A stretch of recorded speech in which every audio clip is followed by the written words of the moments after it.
Assalamualaikum dan selamat sejahtera. Saya Muhammad Firdaus bin Abdullah, nombor metrik 2844030. Dan hari ini presentation saya berkaitan dengan tugasan individu untuk pengantar pemasaran DJ221 untuk pensyarah Dr. Nur Malisa Muhammad Isa.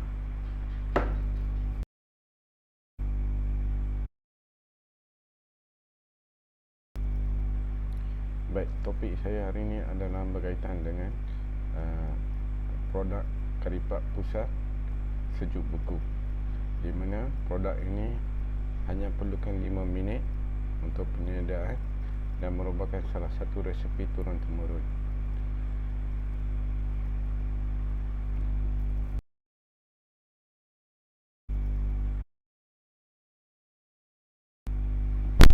Pengenalan berkaitan dengan produk Sejuk Buku Karipat Pusat ini. Produk ini dikeluarkan sepenuhnya oleh Nida Enterprise, di mana sebuah perusahaan kecil dan sederhana yang dikendalikan oleh anak kelahiran Taiping, Perak. Kepakaran yang diturunkan daripada warisan nenek moyang dipersembahkan kepada penduduk setempat dan luar negeri, malah melangkah terus untuk melakukan perniagaan produk Sejuk Buku ini di seluruh negara Malaysia, bermodalkan 300,000 daripada bantuan mara dan pinjaman pembiayaan bank. Syarikat ini berjaya mengeluarkan produk ini di atas jenama tersendiri dengan mempunyai 12 orang pekerja dalam melaunchingkan jualan syarikat Nida Enterprise. Pelanggan Nida Enterprise yang sedia ada pun boleh membuat tempahan di laman web atau melalui aplikasi telefon ataupun aplikasi Shopee, Foodpanda, GrabFood. Nida Enterprise juga ini menerima segala tempahan untuk majlis kerajaan, majlis-majlis atau mesyuarat-mesyuarat yang dijalankan di pusat pentadbiran. Kelazatan inti Karipat Pusat yang diperap sendiri pasti akan menarik pelanggan di sekitar Bandar Taiping maupun di seluruh negara Malaysia. Selain itu juga, Nida Enterprise juga menawarkan pakej catering dan pengantaran terus ke rumah menerusi platform GrabFood, Foodpanda yang seperti mana saya sebut tadi.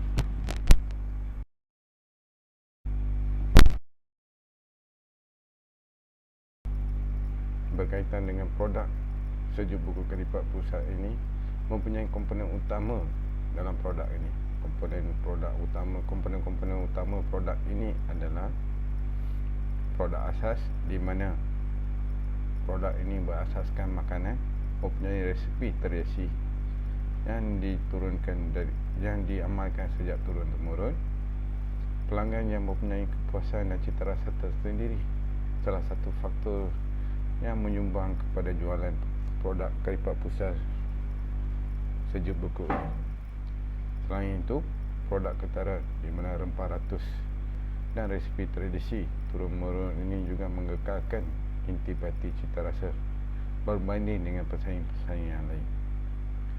Yang ketiga pula, produk sampingan, di mana dalam semua laman sosial ataupun di mana-mana aplikasi terdapat satu segmen sampingan, iaitu segmen maklum balas, di mana syarikat Nida Enterprise ini juga menitik beratkan maklum balas daripada pelanggan-pelanggan yang telah membeli produk ini.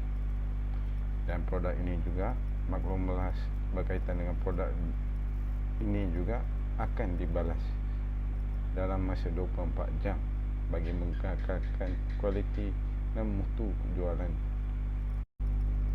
Berkaitan dengan produk Sejuk Buku Karipat Pusat ini, klasifikasi produk pula, di mana klasifikasi produk Sejuk Buku Karipat Pusat ini juga mempunyai dua klasifikasi, iaitu produk pengguna terakhir, di mana produk ini dibeli oleh pengguna terakhir untuk keperluan harian, untuk kegunaan peribadi dan untuk dimakan sehari keluarga. Pilihan untuk pelanggan boleh juga membuat belian dalam Shopee dan selain aplikasi-aplikasi seperti Foodpanda, GrabFood dan sebagainya juga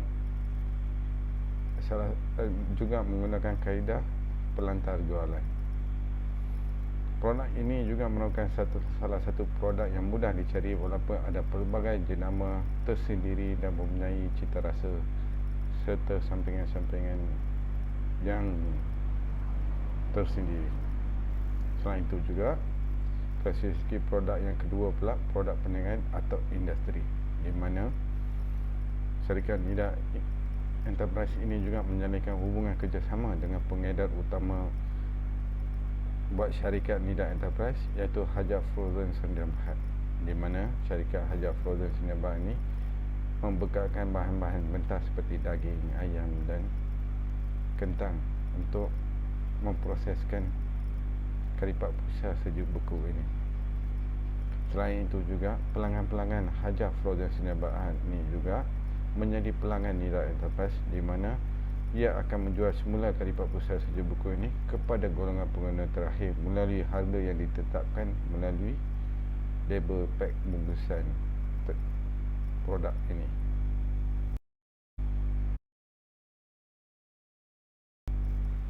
Dan akhir sekali, identiti produk.